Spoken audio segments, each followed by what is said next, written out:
Welcome to Nero Secrets. I'm your host, Jimmy. Tell us where you're watching from, and don't forget to subscribe for more mystery stories. Chapter 1. The Cake That Should Not Have Been Served. The wind rustled gently through the stone-paved streets of the Dorset countryside, a place where the calm of green pastures met the clipped propriety of English village life. In the small parish of Winterfield, known for its parish garden fetes and whispered scandals, the grandest event of the season was just beginning. The annual Winterfield Baking Exhibition, held in the village hall. Beneath fluttering bunting and the careful arrangement of trestle tables, a sea of scones, trifles, Battenbergs, and Victoria sponges gleamed in their sugared glory. It was here that Hercule Poirot, impeccably dressed in a dove-grey suit with a silk cravat, and his patent leather shoes glistening despite the gravel path, found himself most curiously out of place.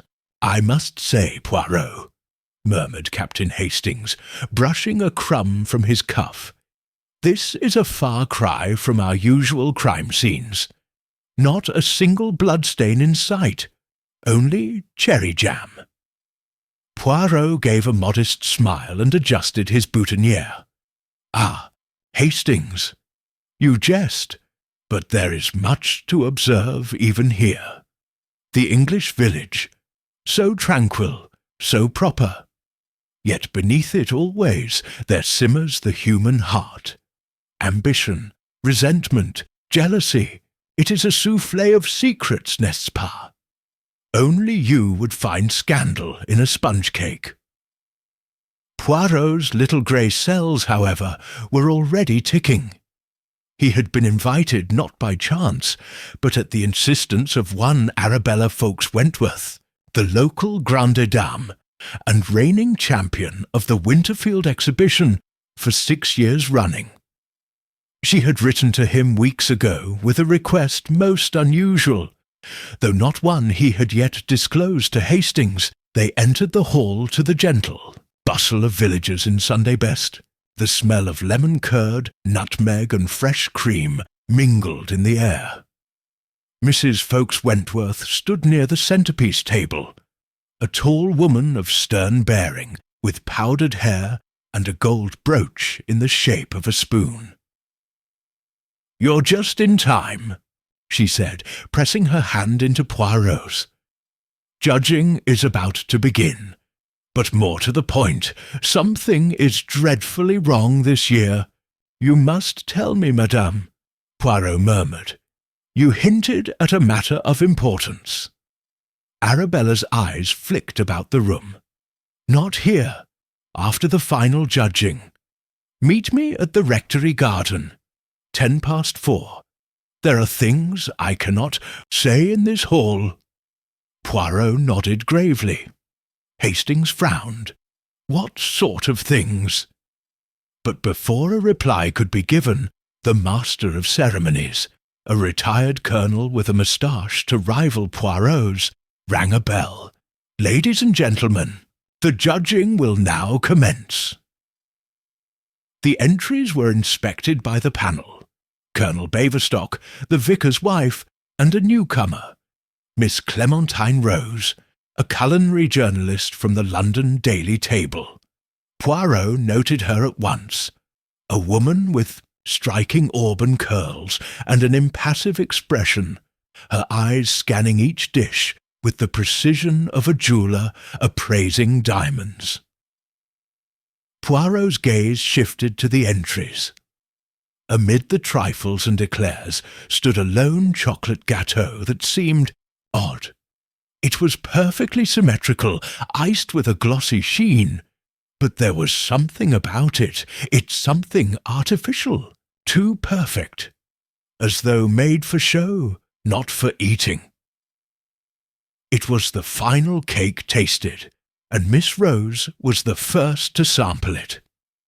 She paused, frowned slightly, and then masked the reaction with a sip of water. The colonel, however, took a larger bite, and within seconds his hand jerked to his throat. A gasp rippled through the hall. "Good heavens, Colonel!" cried Mrs. Wentworth. The Colonel wheezed, his face reddening, and then he fell forward onto the display table, upsetting a jam tart and collapsing in a crumple of medals and starch. Hastings leapt forward. "Someone fetch a doctor!" But Poirot did not move. His eyes were fixed, keen, calculating, on the cake. There was shouting now. Arabella had turned pale. Miss Rose stood frozen, and the hall was in chaos. Poirot stepped calmly to the Colonel's side, bent briefly, then stood. "He is dead," he announced softly. "Dead. In the middle of a baking competition." Poirot turned to Hastings with a dark gleam in his eye. "Mon ami, it appears this cake was the end of more than a recipe." Chapter 2. The woman who wouldn't taste the cake. The aftermath of Colonel Baverstock's collapse gripped the Winterfield Village Hall in stunned silence. The smell of sugar and nutmeg lingered in the air, grotesquely unchanged, even as the body of the respected judge was gently covered with a linen cloth and laid to rest on a bench near the window. The villagers clustered in hushed, anxious knots, eyes darting to the cake table as though it might strike again. Inspector Lanyon of the local constabulary arrived within the hour. A tall, sandy-haired man with a ruddy face and the permanent expression of someone who had just bitten into something unexpectedly sour. He greeted Poirot with the air of a man tolerating a known eccentric. "So this is the cake, is it?" Lanyon asked, staring at the half-sliced chocolate gâteau with a frown. "Could have been poisoned, though why anyone would want to kill the Colonel is beyond me." Poirot folded his arms and looked at the cake with almost mournful precision. "It is not the Colonel, I suspect, who was meant to die." Lanyon blinked. "Eh?"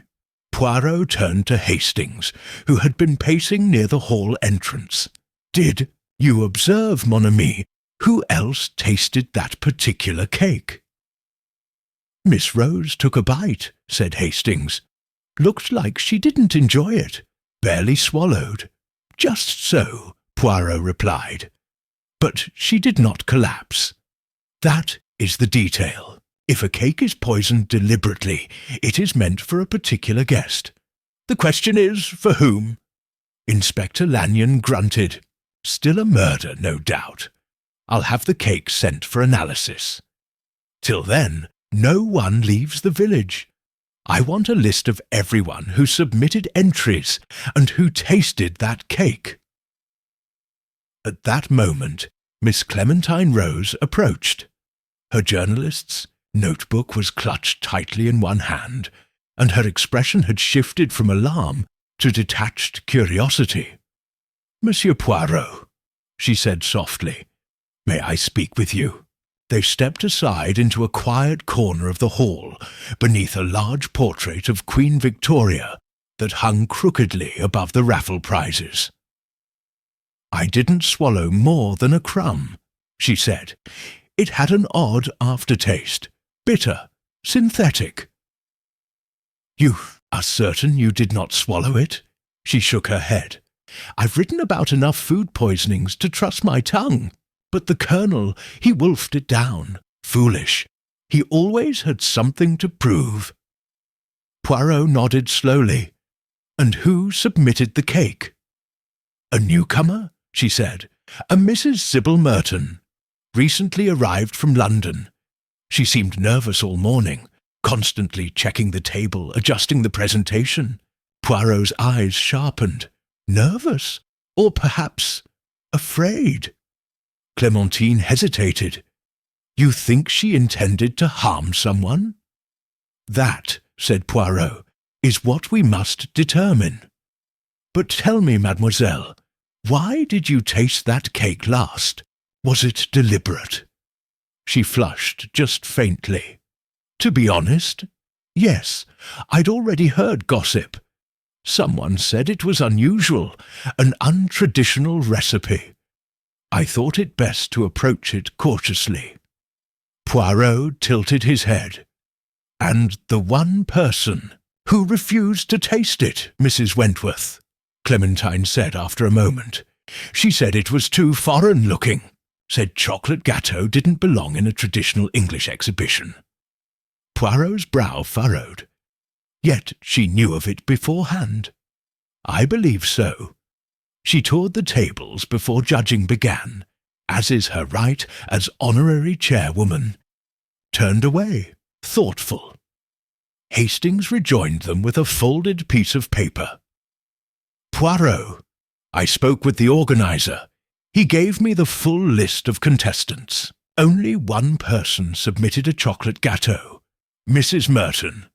All others were traditional British fare." Poirot took the list and scanned it, murmuring names under his breath. "Harper, Blunt, Daventry, Merton." He paused. "And Arabella Folks Wentworth did not submit an entry this year." Hastings raised an eyebrow. "Not. Quite uncharacteristic." "No," Poirot said softly. "It is characteristic. Of someone who feared being beaten." A rustling at the back of the hall drew their attention. A figure was slipping out through the side door, shawl wrapped tight, head bowed. Poirot was already moving, quick despite his age. Outside, the wind tugged at the bunting and scattered petals from a nearby bouquet. The figure was heading towards the rectory garden. Poirot caught up. "Madame Merton!" She stopped. Slowly, she turned. A woman in her mid-30s, with pale skin, tightly drawn lips, and eyes like shuttered windows. "You're Poirot," she said. "I suppose you'll want to ask about the cake." "Only if you are prepared to answer, madame." She looked away. "I didn't mean for anyone to die. I swear it." Poirot's voice dropped. "Then tell me who was meant to eat it." Chapter 3. A recipe with no past misses. Sybil Merton stood perfectly still beneath the towering yew trees that bordered the rectory garden. The shadows draped across her like velvet, and her face, though composed, carried the brittle tension of someone pushed to a quiet edge. Poirot studied her closely, noting the faint tremor in her fingers, the slight indentation on her gloved hand where a wedding ring might once have sat, and the powdered pallor just too even for the hour. She was not accustomed to village life. That much he had already deduced. "I need you to be very honest with me, madam," he said softly. "You say you did not intend for anyone to die, and yet you prepared a cake that, however inadvertently, killed a man. You must understand how serious this is." Mrs. Merton drew in a breath. "I didn't put anything in that cake. I followed a recipe I've used before. It was given to me years ago, when I was living in Nice." "Ah," said Poirot. "Nice, a beautiful place, and a long way from Dorset."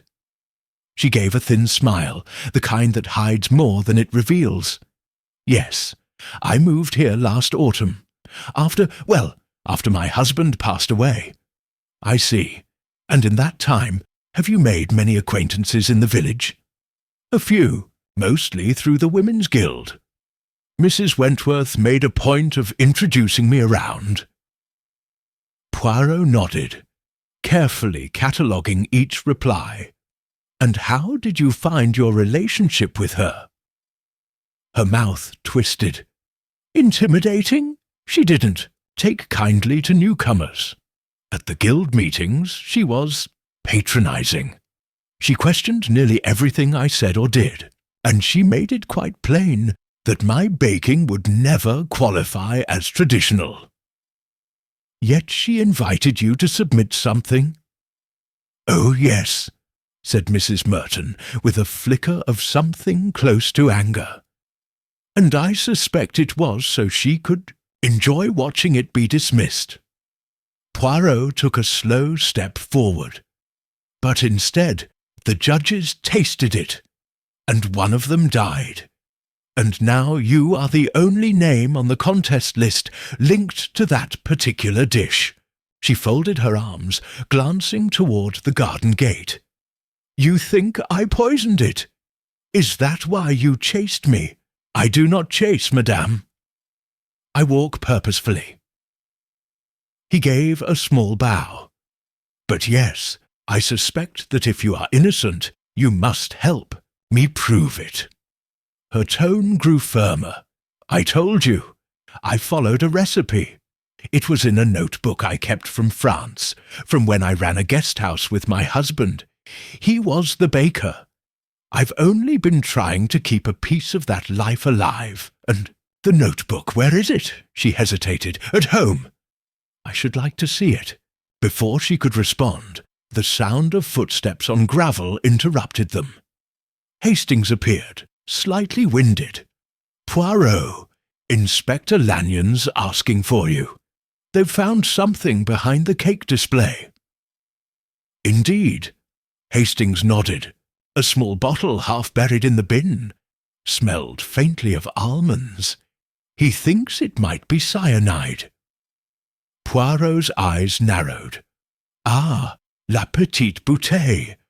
Always it returns to something small, something overlooked." He turned back to Mrs. Merton. "You will come with us, madame. I believe it is now most urgent that we see this notebook." Mrs. Merton hesitated for a moment, then nodded. "Very well. But I warn you, it's not neatly kept. My husband was not a tidy man." As they made their way through the village square, curious eyes watched from behind lace curtains and open shop windows. Word had spread quickly, as it always did in such places. By the time they reached Mrs. Merton's modest cottage on Finch Lane, Poirot was already calculating probabilities. In his mind, the interior was dimly lit, the furniture sparse but tasteful. On the kitchen table sat a stack of culinary magazines, a silver mixing bowl, and an old radio murmuring faintly in French. Mrs. Merton crossed the room and opened a drawer from a sideboard. She pulled out a leather-bound notebook, stained in. "Places with butter and chocolate. There," she said. "See for yourself." Poirot took it delicately and flipped through the pages. His eyes scanned the handwriting, flourished and distinctly masculine. Recipes were scrawled with care, but little organization. On a page halfway through, written in faded blue ink, was the heading, "Gâteau du Diable." "Devil's cake," murmured Hastings. "Charming." Poirot read the ingredients slowly. Flour, sugar, eggs, dark chocolate, and there it was, essence d'amande amère. "Bitter almond essence," Poirot said quietly. "Where did your husband obtain this?" "From a supplier in Marseille," she said. "But it's been years. I haven't restocked it since he died." Poirot glanced up sharply. "Then where did you get it for the cake?" She looked startled. I thought I had some left in the pantry. I used a small vial. It was labelled in French. I didn't think—" "You did not think," Poirot echoed. "But someone else may have. Someone who knew this recipe, knew the association, and counted on your innocence." A silence fell. Outside, a church bell chimed 4 times. Poirot closed the notebook and straightened his cuffs. "We must. Return to the hall, Hastings." I have more questions to ask, particularly of a woman who refused to taste the cake. Chapter 4. Arabella's Refusal. The village hall had grown quieter by the time Poirot and Hastings returned. The initial hysteria had mellowed into a brittle hush, with clusters of guests milling about in anxious whispers. The long trestle, tables once adorned with proud bakes, now looked forlorn, half empty, their glory dulled by tragedy. Only the chocolate gâteau, now sealed and surrounded by constables, remained in place like a monument to the afternoon's grim turn. Inspector Lanyon stood stiffly near the hearth, arms crossed. He nodded curtly at Poirot's approach. Laboratory boys are already en route from Dorchester. Should have preliminary tests by nightfall.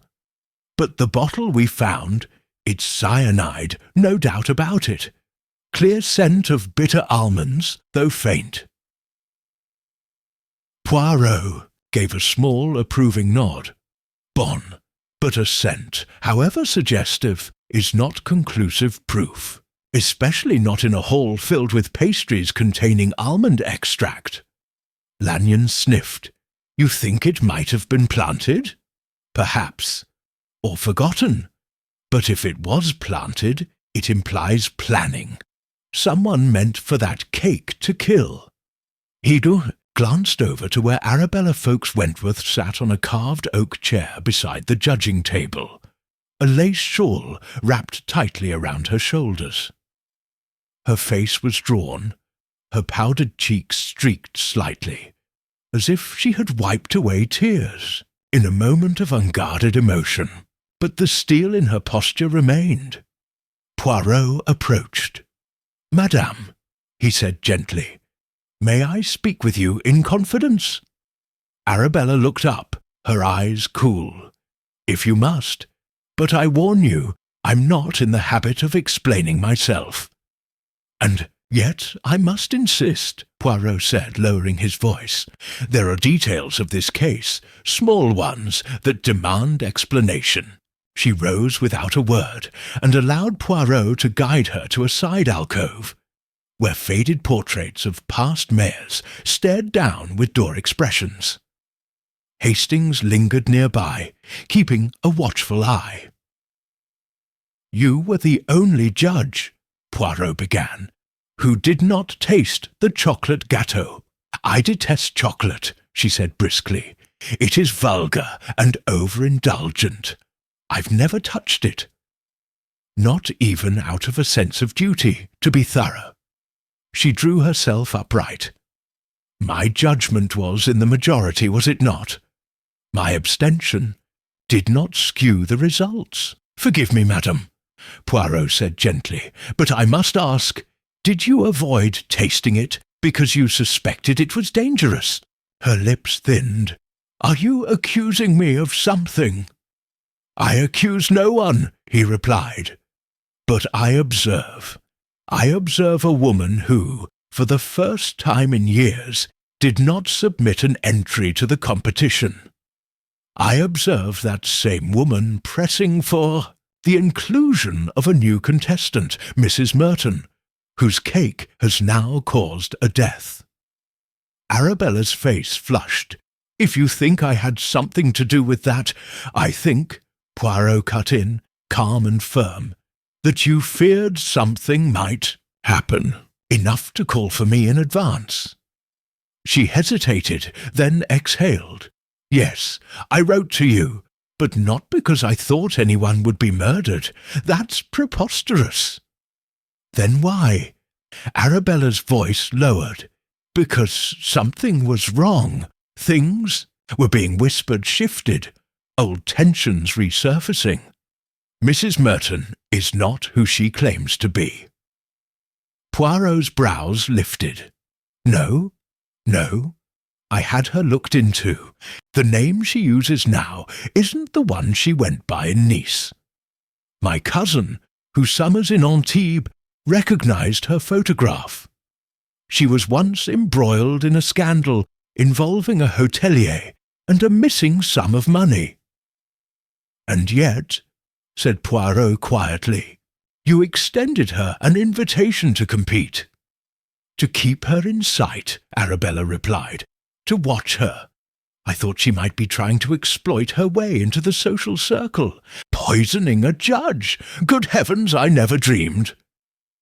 Then perhaps someone used your fear against you, Poirot said. Perhaps the person who planted that vial knew you would not taste the cake, and that your silence would appear suspicious. Arabella looked at him sharply. Are you saying I was framed? I am saying you were manipulated, but not by Mrs. Merton. She folded her arms, suddenly thoughtful. Miss Rose, she said after a pause. The journalist. She insisted on sitting as a judge, pulled strings through her editor, said she wanted to write a feature on English domesticity. Poirot's eyes narrowed. Did she now?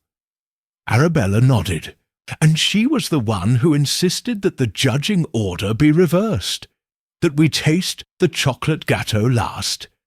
That struck me as odd at the time. Poirot stepped back, mind ticking rapidly. Merci, madame. You have been most helpful. Ditto. He turned to rejoin Hastings. Poirot murmured under his breath, to place the fatal dish last, and ensure it was not avoided.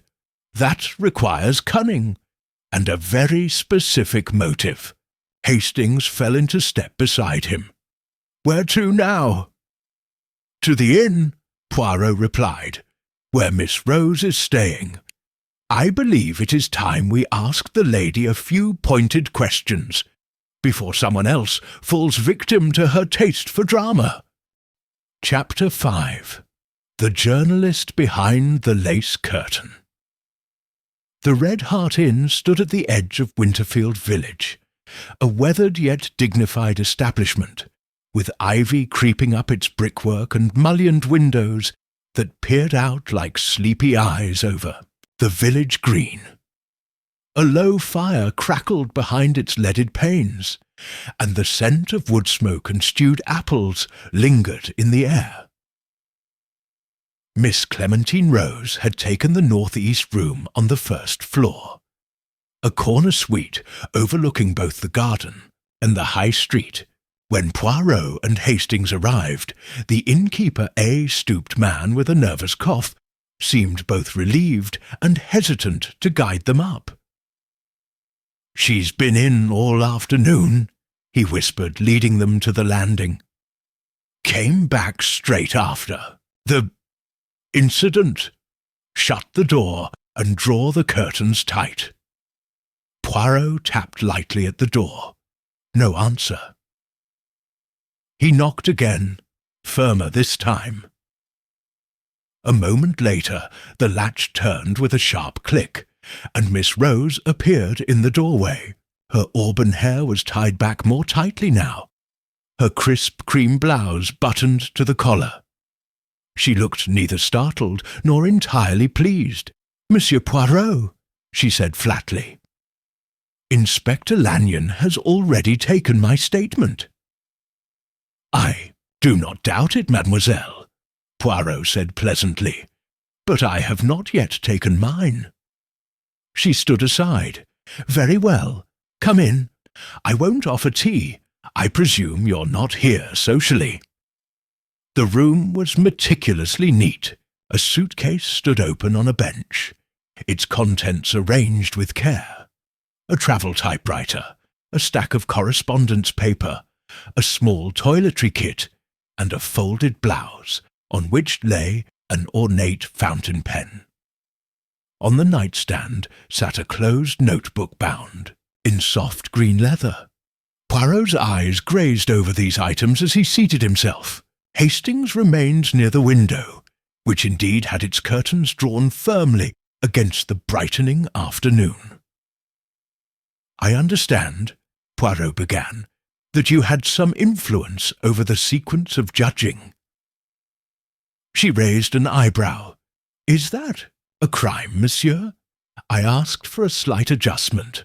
I thought ending with the chocolate would be memorable for the article. Surely not worth suspicion. Not inherently. But in this case, the final cake proved fatal. You must admit, it was an unusual coincidence. She crossed her arms, calm but unreadable. I tasted the cake. If I had wanted to kill someone, I wouldn't have risked my own life. A calculated risk, Poirot suggested. You tasted the smallest bite, just enough to maintain appearances. The Colonel, however, was known for his enthusiastic palate. Her expression tightened. You're speculating, monsieur. Oui, he said, but based on observation. You returned early to your lodgings. You did not remain for the aftermath. Why? Because I was shaken.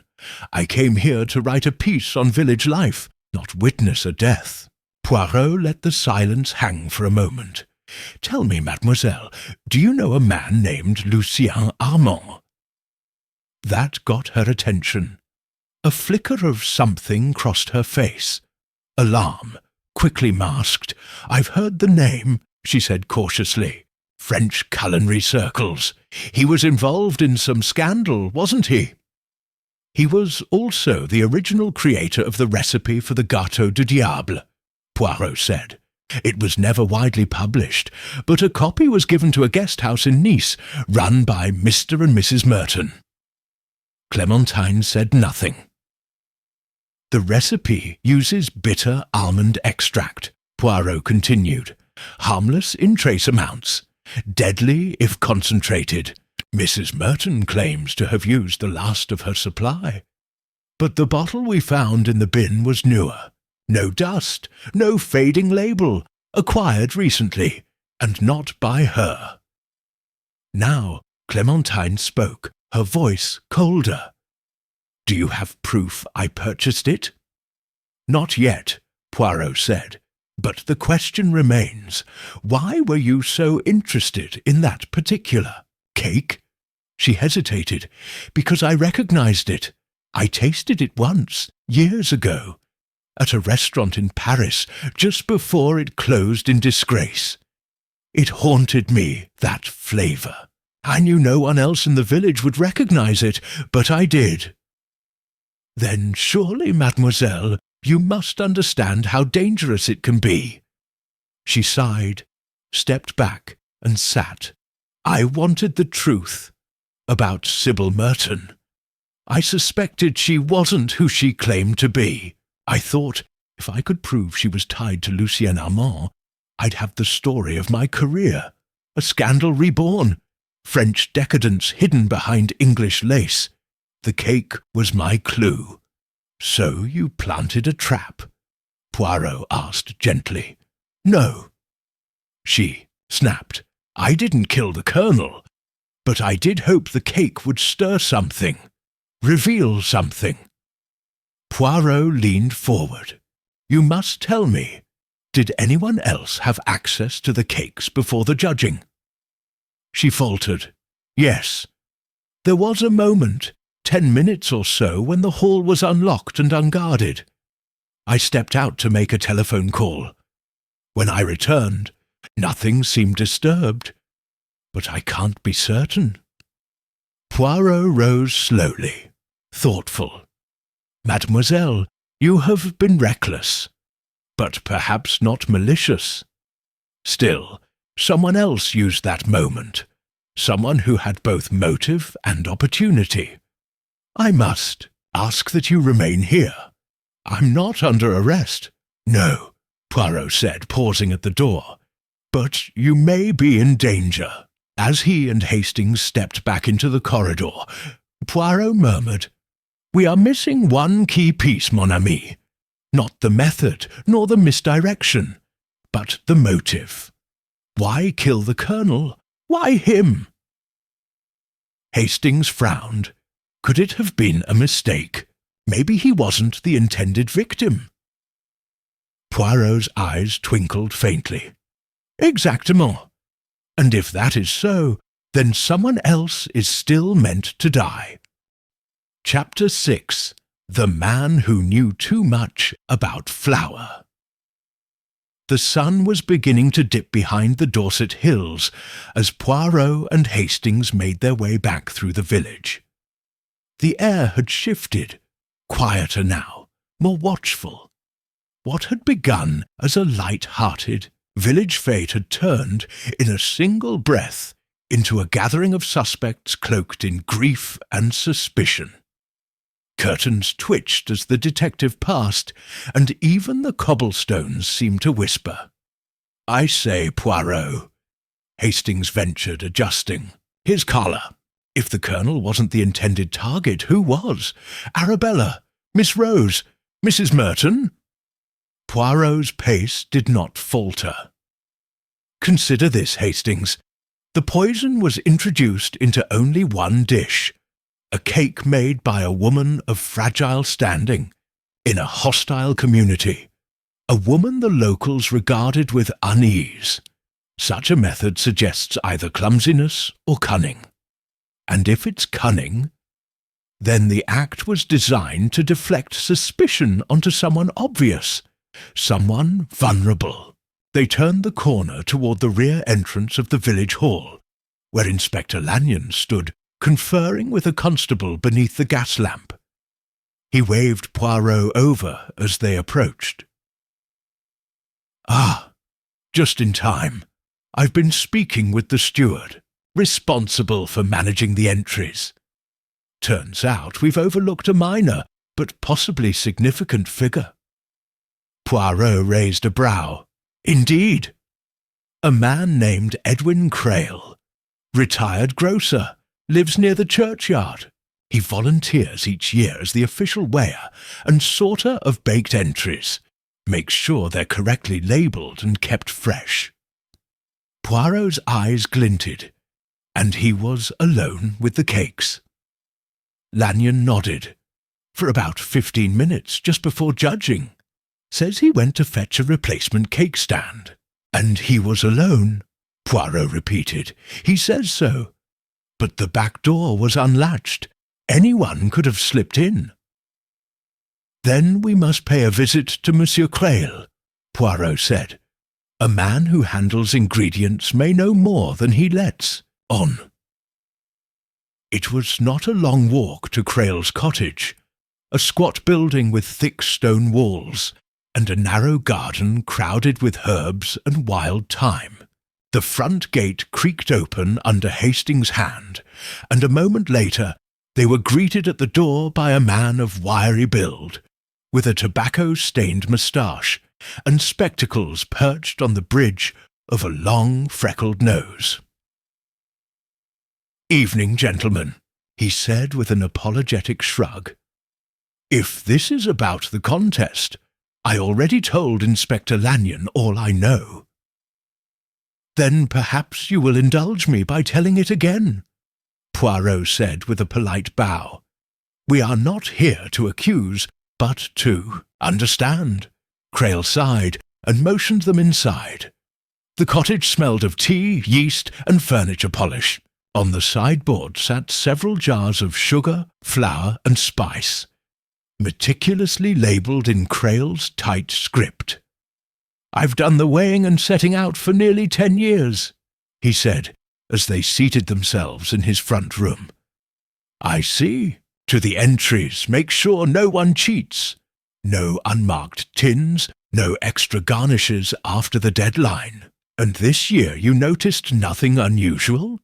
Poirot asked. Crail shifted. "Well, truth be told, there was one thing." "Ah, a replacement entry," he said. "Late submission. Brought in around noon. Mrs. Merton's gâteau. Said she'd had trouble with her oven and only just finished in time. Didn't want to be disqualified." Hastings frowned. "But I thought all entries had to be in by 11. Crail nodded. "That's the rule. But Mrs. Folks Wentworth told me to allow it. Said she'd extend an exception as a gesture of goodwill. It caused a bit of a stir among the regulars."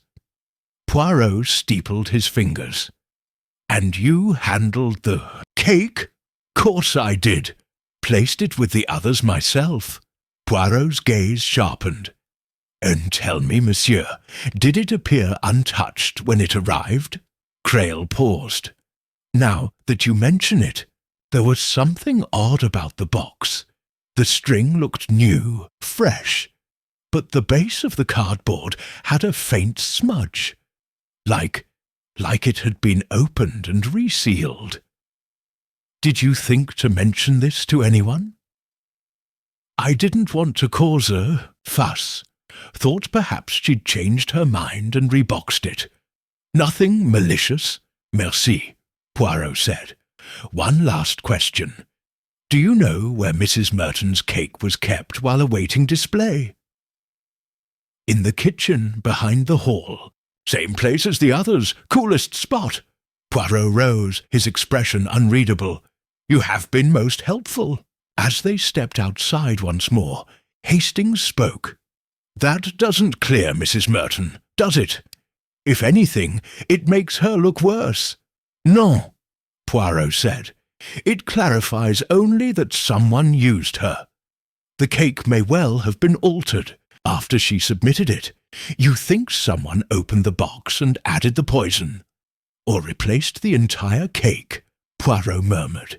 "But only someone with access, confidence, and motive could manage such a substitution.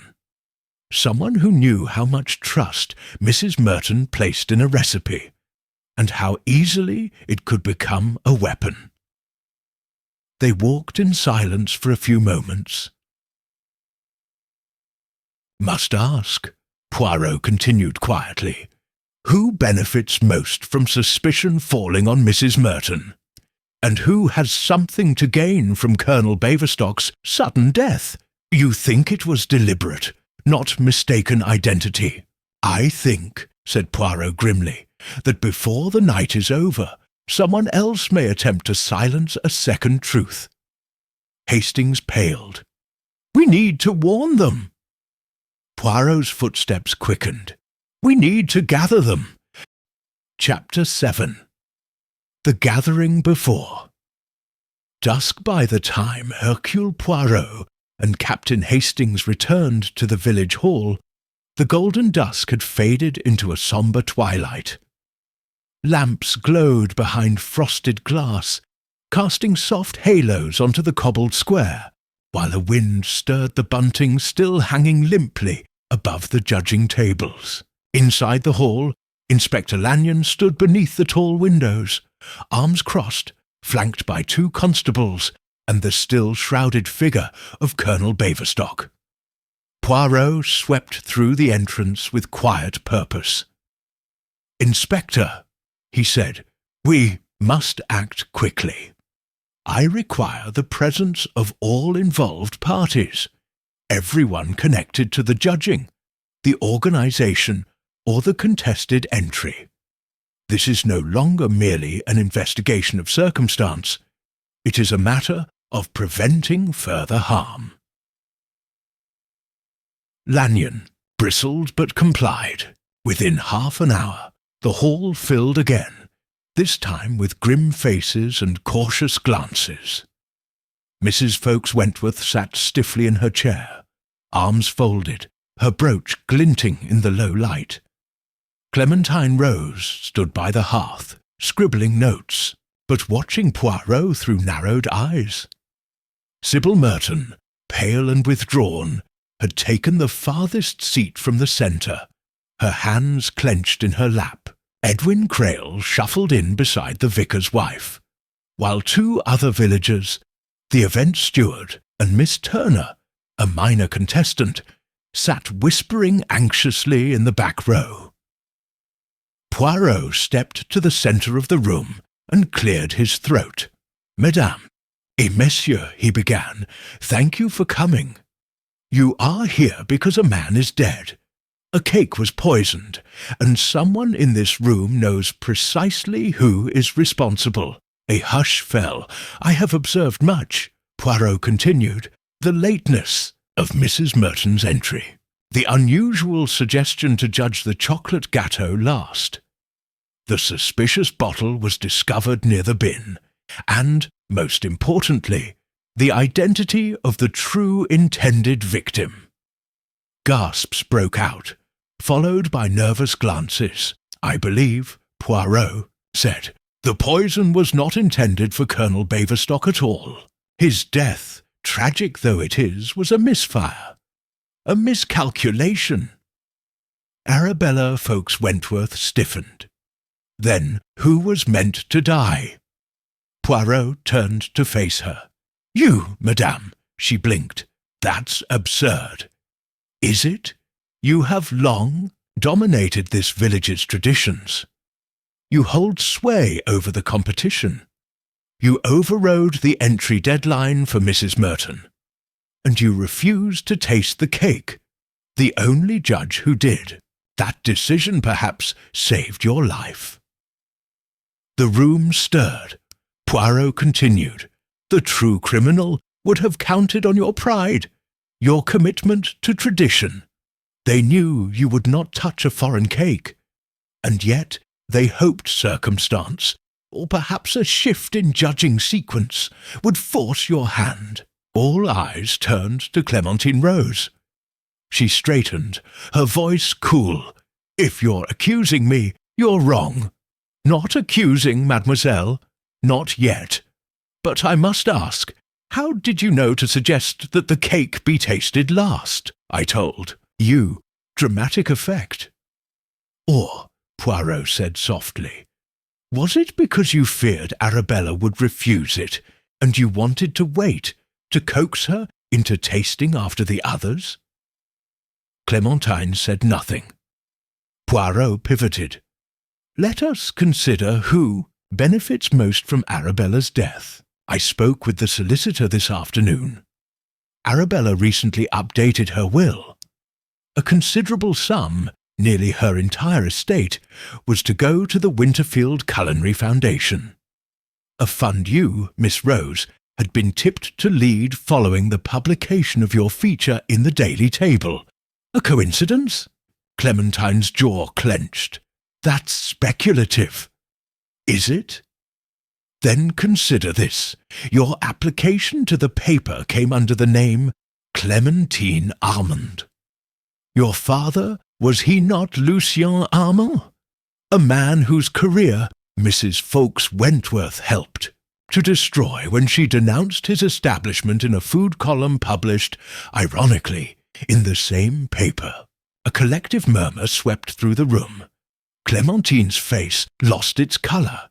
She humiliated your father, Poirot said, voice low but firm.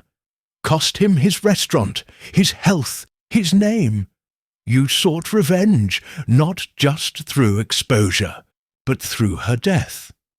And you had the perfect weapon, a cake from your father's disgraced past, submitted by a woman you could frame. Clementine stood rigid.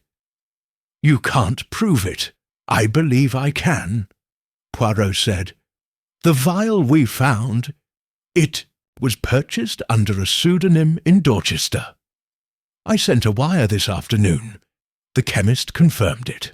The customer signed as C. Renaud, a name you used for freelance submissions, did you not? Silence, and then, slowly, Clementine sat. I never meant for the Colonel to die, she said, eyes glassy.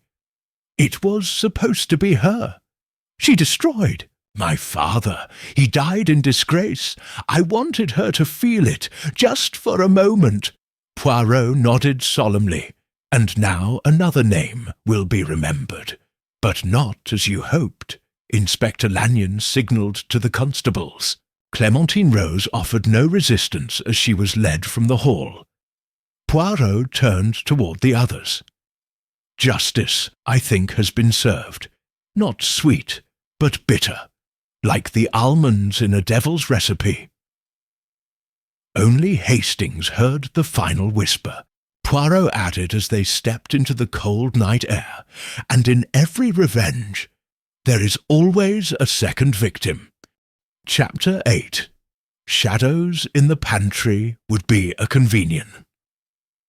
The following morning dawned with a sky the colour of cold porcelain, and a hush that settled over Winterfield like the aftermath of a long-held breath, despite the scandal of the previous day.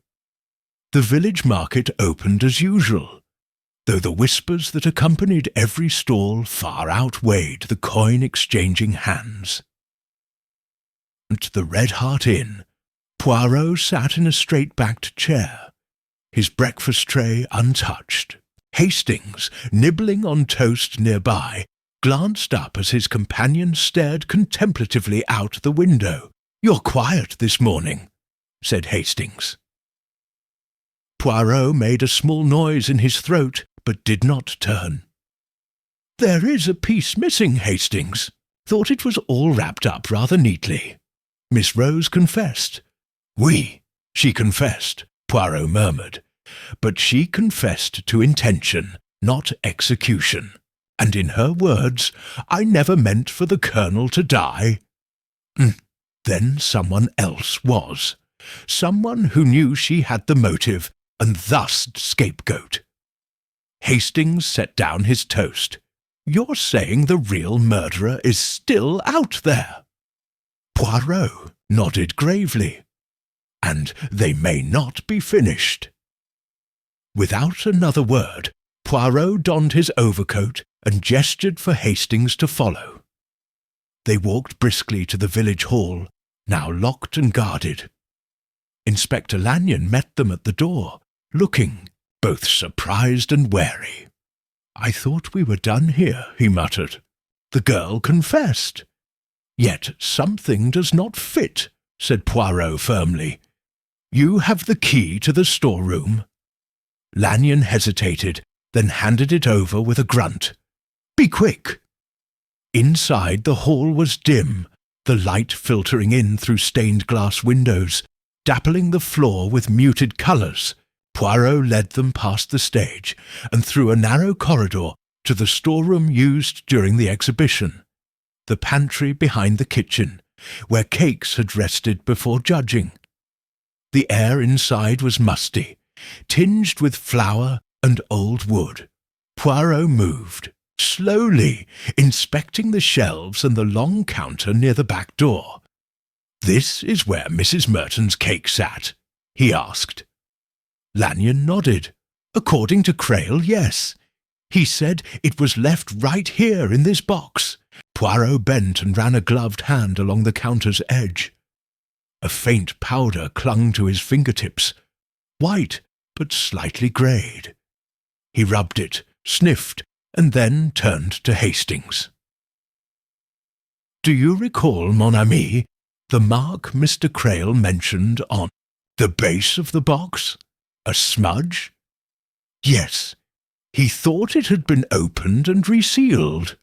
"Or replaced," Poirot said. "Look here." He pointed to the far shelf. It was dustier than the others unused, but upon it sat an empty cardboard cake, box nearly identical to the others, except for one detail. The string securing it was tied in a flat butcher's knot, not the simple bow Mrs. Merton had used earlier, as observed by Hastings during her preparation. "It is not the cake we must examine," Poirot said quietly, "but the packaging. Someone prepared a second cake, using Mrs. Merton's recipe. Yes, but with a deadly addition. They then swapped it in, counting on the fact that Mrs. Merton's tardiness and emotional state would shield them from suspicion." Lanyon frowned. "You think someone baked a whole second cake? That takes time." "Not if they had prepared it in advance," said Poirot. "Perhaps even froze it. A dense gâteau holds up well. And who in this village has access to ingredients, space, and little scrutiny?" Hastings' eyes widened. "The grocer, Crail." Poirot nodded.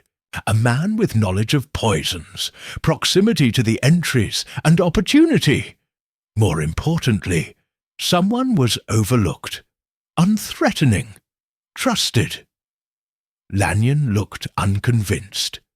But what motive would he have? Poirot's gaze sharpened. That is what we must discover. They made their way to Creel's cottage once more. This time, the garden gate was already ajar. Inside, the house was dark. Poirot knocked. No answer. They stepped inside cautiously. The front room was empty, but on the table, as if awaiting their arrival, lay a single piece of paper beside an overturned teacup. Poirot read the note aloud. Some truths rise too late. Let the cake be judged again. E.C. Hastings paled. He's fled? Or worse, said Poirot, scanning the kitchen. But before they could speculate further, a loud knock came from the door behind them. A constable entered breathless. "Sir, found him, Creel, in the bakehouse behind the church. He's collapsed, barely conscious." Poirot turned sharply. "Bring us there, at once."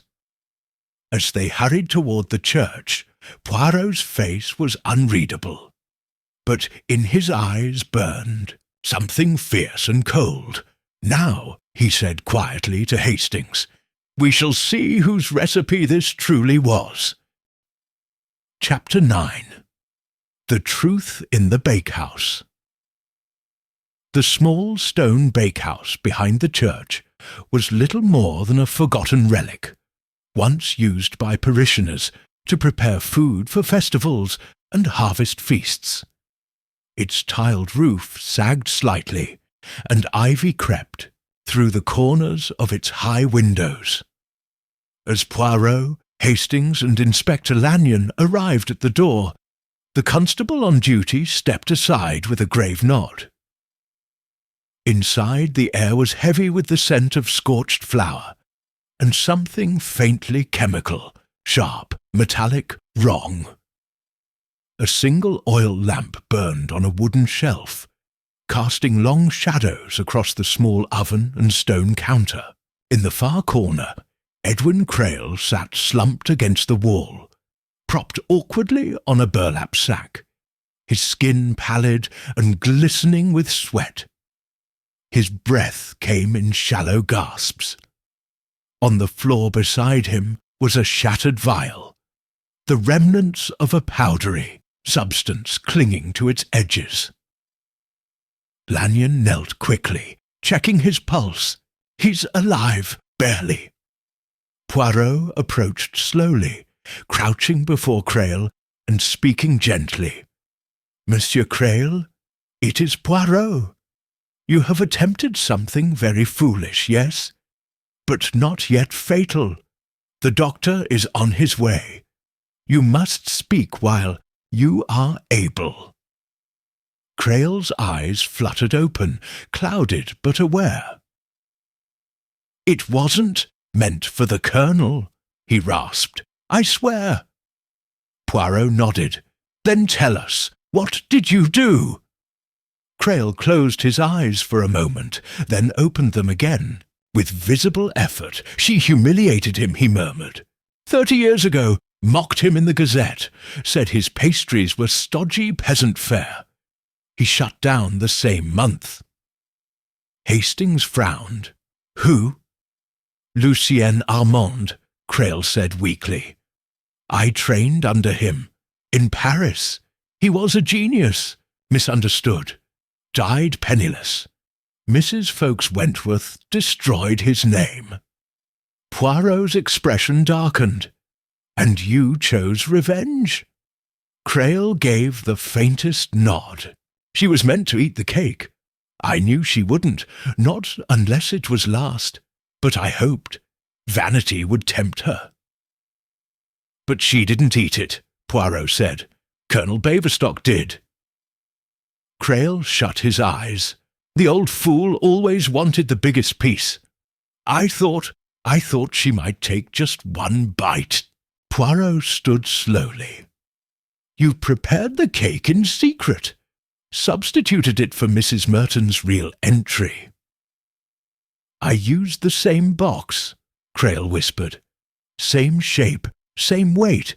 No one would know. Hastings asked, Did Clementine Rose know what you planned? Crail gave a faint, bitter smile. No, she had her plan. She hated folks Wentworth too, but for different reasons. I saw her snooping, taking notes. I thought, let her write her little article. It'll just help bury the old tyrant. Poirot's face was grave. So, 2 plots intersected. One loud and theatrical, the other quiet and deadly, and neither woman knew of the other. Crail shivered. I didn't mean to kill him. I tried to poison myself when I heard he died. I couldn't bear it. Poirot turned to Lanyon. He must be taken into custody. He will need a doctor, but also a cell. He has confessed. Lanyon gave a terse nod and gestured to the constables. As Crail was lifted and carried away, Poirot lingered behind, inspecting the old baking bench. Several tins were stacked in a corner, along with a dusting of cocoa and flour. A tarnished pastry cutter lay beside a set of recipe cards, yellowed and brittle with age. He picked one up. The top card read, Gâteau du Diable, Armand, 1931, Hastings. Came to his side. 2 people trying to kill the same woman, completely unaware of one another. What are the odds? Poirot gave a small, rueful smile. Less rare than you think. Revenge is like rot, mon ami. It spreads quietly through the soft places in the heart. They stepped out into the gathering dusk. The church bell rang the hour, 6 o'clock, and the village of Winterfield seemed once again to exhale. Curtains lifted, footsteps returned to the cobbled lanes, but in every eye that watched Poirot walk past there was something new. The awareness that behind every polite nod and sponge cake, darker truths could rise. Poirot paused near the garden gate of Arabella Ffoulkes Wentworth's manor, glancing toward the upper windows. She will live, he said softly, but her empire has crumbled. And Mrs. Merton? Hastings asked. She was only ever the unwitting pawn, but she will carry suspicion in whispers, I fear, for years. That, too, is a kind of cruelty. Hastings exhaled. Well, a devil's cake indeed. Poirot nodded. Yes, but we have, at last, the right recipe for justice. Chapter 10. Crumbs of Consequence. 2 days after the events that had turned the Winterfield baking exhibition into a case of death and duplicity, the village returned to its rhythm, tentatively, cautiously, as if walking barefoot on broken porcelain.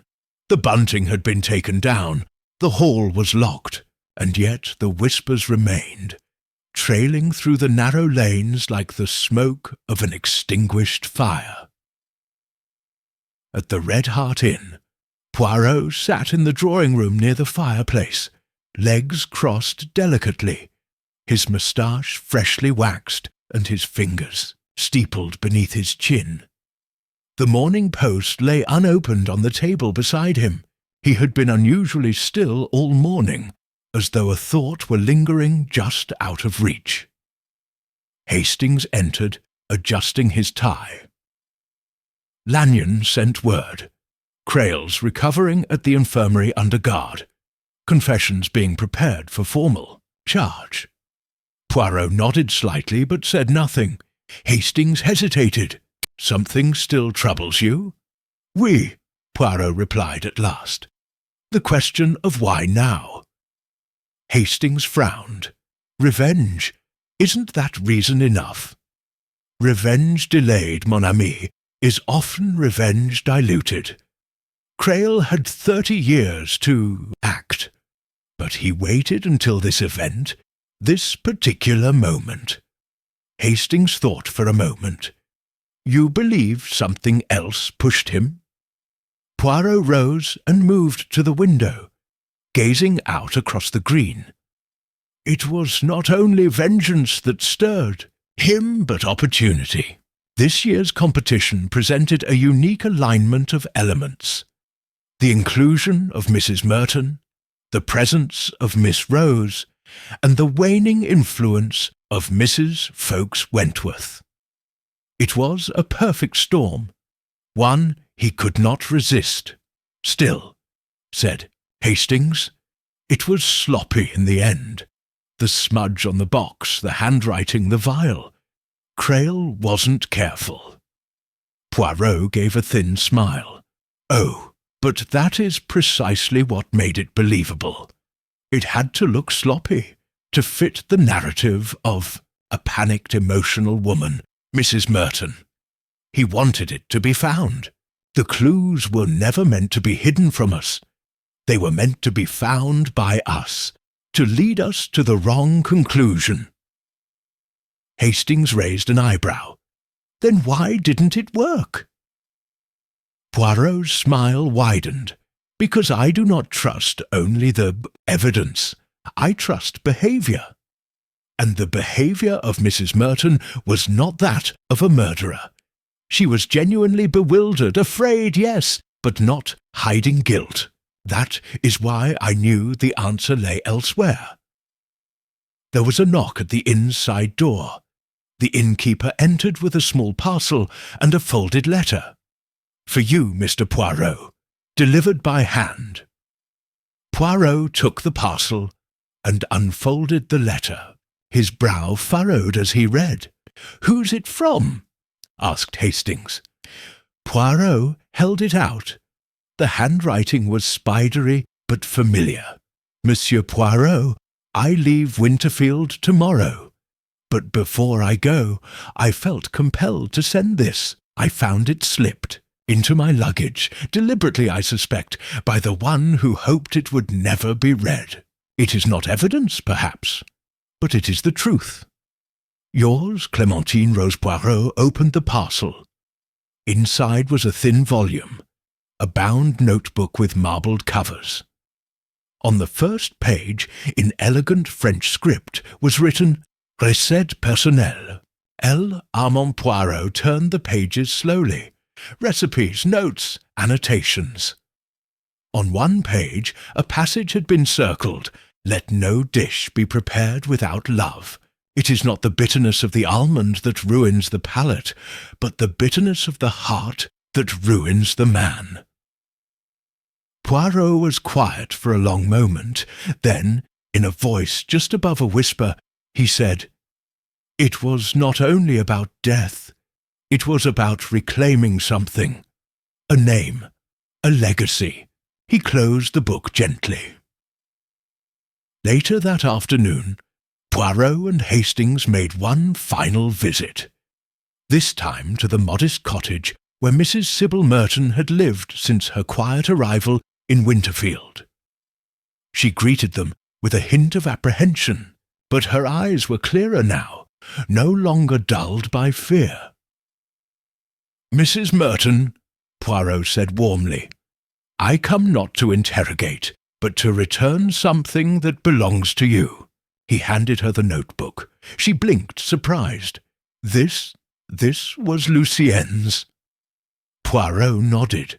Recovered from Miss Rose, who intended to preserve it as a piece of her father's truth. But I think you have the right to it more than anyone. Merton held it carefully, as if it were a fragile thing. Her voice trembled. He wasn't perfect, but he taught me everything. People hated his style, too rich, too bold, too foreign, but he cooked with his soul. Poirot inclined his head. And in the end, that is what survived. Not the scandal, not the insult, but the soul. They left her there in the quiet cottage, holding the notebook to her chest, a faint smile forming through tears. As they walked back toward the village square, Hastings said, "You never cease to amaze me, Poirot. You solve the crime, but you never stop at just the answer." Poirot straightened his tie, eyes gleaming. "Because, mon ami, the solution is never the end, only the end of the beginning. Behind every crime lies a chain of hearts broken, burdened, or bruised, and it is not enough to catch the hand. One must also understand the wound." And with that, Hercule Poirot stepped into the lengthening shadows, his silhouette sharp against the pale Dorset sky, leaving behind a village that would, in time, return to its cakes and teas, but not without remembering the murder at the end of the recipe. Chapter 11. The Letter That Was Never Posted. 3 days had passed since the resolution of the Winterfield case, and the rhythms of village life, though seemingly restored, beat with a more cautious tempo. Behind the polite smiles and tidied hedges, conversations faltered, and invitations were spoken with a new hesitancy, as though the very air remembered the taste of something bitter left too long on the tongue.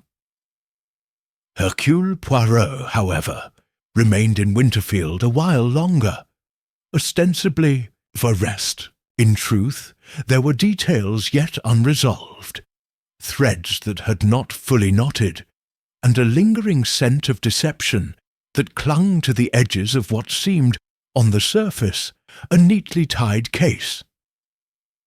On the morning of the 4th day, Poirot descended the stairs of the Red Hart Inn to find the innkeeper waiting with another item in hand. "This came through the post just now, Mr. Poirot," the man said, slightly perplexed, "though it appears to have been posted locally." Poirot accepted the small envelope, unsealed but folded with care. He opened it slowly and read the single sheet within. His brows furrowed slightly, and then his lips pressed together in thought. "What is it?" asked Hastings, emerging behind him with a fresh cup of tea in hand.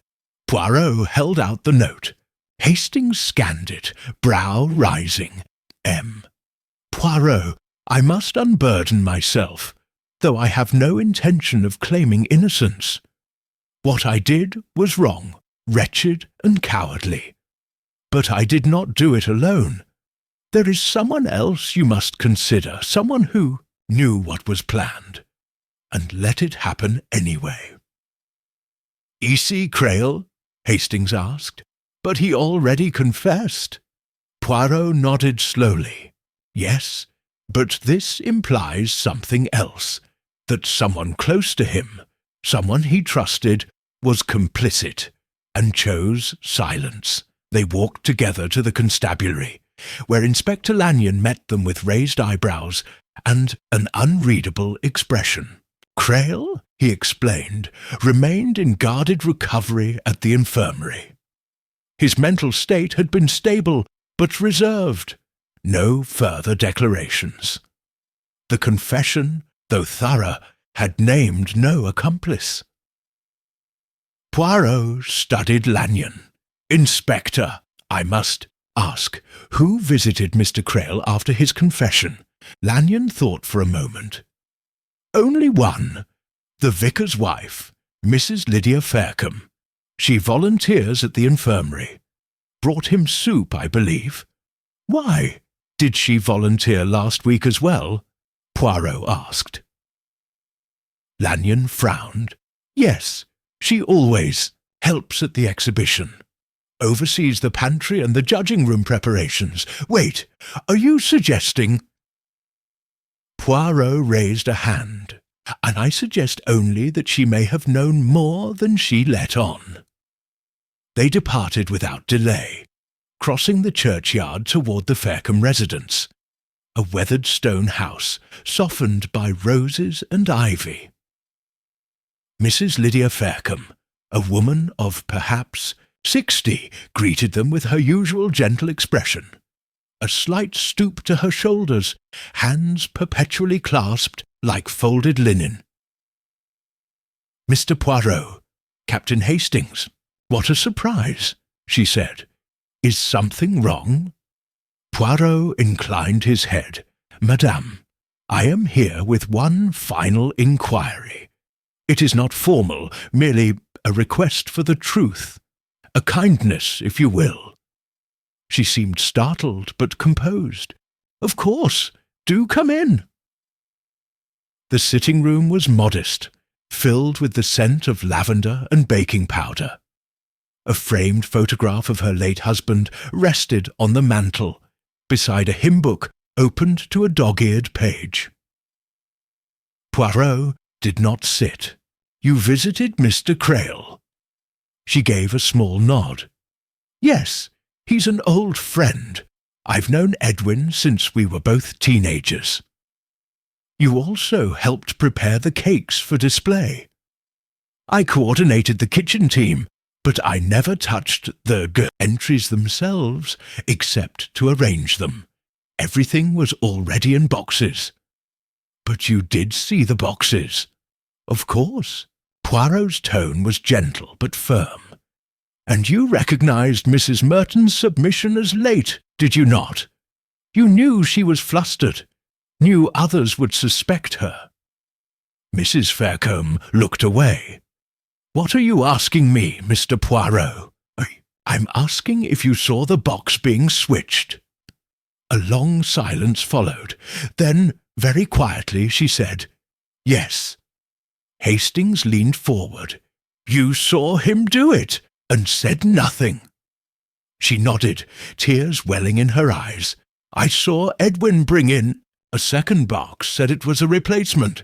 I didn't know what was in it, but I knew it wasn't the original. I thought he was just helping her, fixing a mistake."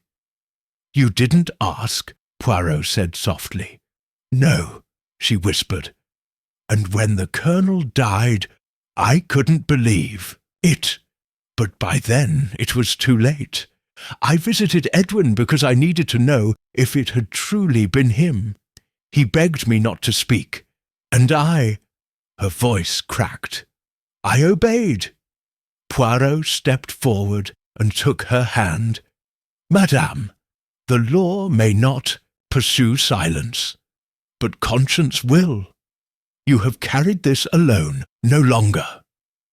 She wept quietly, her head bowed. Poirot stood with her for a long moment before speaking again. "Tell the inspector, madame.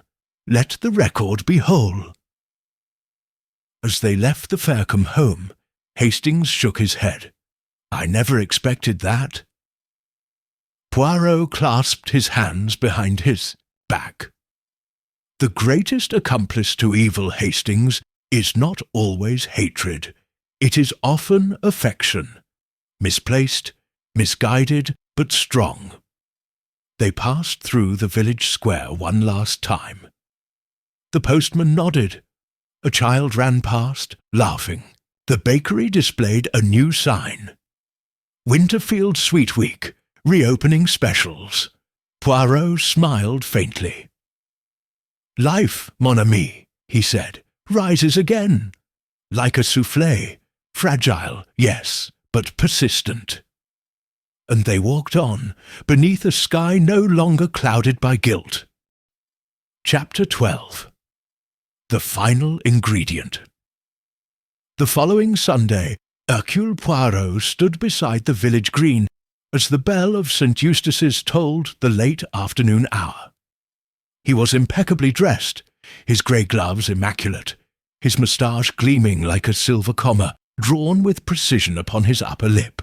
Children laughed in the distance, chasing hoops, while the air carried the scent of baking once more. Apple tarts and treacle sponge returning to Winterfield's windowsills like long-lost friends. The Winterfield baking exhibition would not be held again this year. The idea had been quietly laid to rest by the parish council, replaced with whispers of a modest harvest supper. But life was returning. The village, bruised but not broken, was learning to smile again. Captain Hastings joined. Poirot beneath the arching chestnut tree in the green. Well, Hastings said, adjusting his jacket, with Mrs. Faircomb's statement now added to the record, it seems the whole affair is wrapped up properly. Crail will stand trial, and no one else will suffer under suspicion. Even Mrs. Merton's name is clear now. Poirot inclined his head. Oui, but Justice Hastings is not always a matter of courtrooms. Sometimes it is a quiet restoration of order. It is the realignment of hearts as much as of facts. Hastings frowned, and yet I still find it strange that two people could plan harm in such different ways and never collide. Non, mon ami. They collided, but not openly. They brushed like shadows passing through a darkened room, one seeking retribution with words, the other with poison. Each uses the same symbol, the cake. Do you suppose Crail truly believed Arabella would eat it? Poirot's gaze was distant. He hoped, but his plan relied too much on vanity and too little on psychology. The woman he hated had long ago grown cautious, suspicious, and proud. She would never eat what she had not approved, so why not find another way? Because he did not want just death. He wanted poetic justice, to humiliate her through the very contest she had used to belittle others. He used her pride as the vehicle for her downfall. And Clementine, Poirot smiled faintly. She was a spark to his smoulder. Her presence rekindled his rage, but her part in it was unwitting. She came with her pen, not poison. Her ambition was the truth. His was vengeance. Hastings shook his head. Still, I can't imagine what might have happened if Baverstock hadn't taken that slice. Ah, but there is the tragedy, Poirot said. The man with the least to do with the past paid the highest price. That is often the way with vengeance, Hastings. It is a weapon that rarely strikes where it is aimed. They walked in silence for a while, the village green glowing in the late-day light. As they passed Mrs. Merton's cottage, they caught a glimpse of her in the window. She was writing something, perhaps a letter, perhaps a recipe. The notebook. Poirot had returned to her sat open beside her, its pages now clean, annotated with her hand. Poirot smiled. She will bake again, he said. After all that's happened. She will bake because of what has happened. It is her reclaiming of peace. They reached the inn just as the light began to soften into twilight. Poirot paused on the steps, then turned to Hastings. There is one final note I should like to record. Oh? Poirot looked out across the village, then to the sky where the clouds drifted like folded parchment.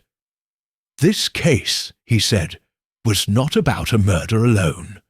It was about how old wounds ferment beneath quiet surfaces, about how tradition can mask cruelty, and how kindness withheld becomes a weapon as sharp as any blade.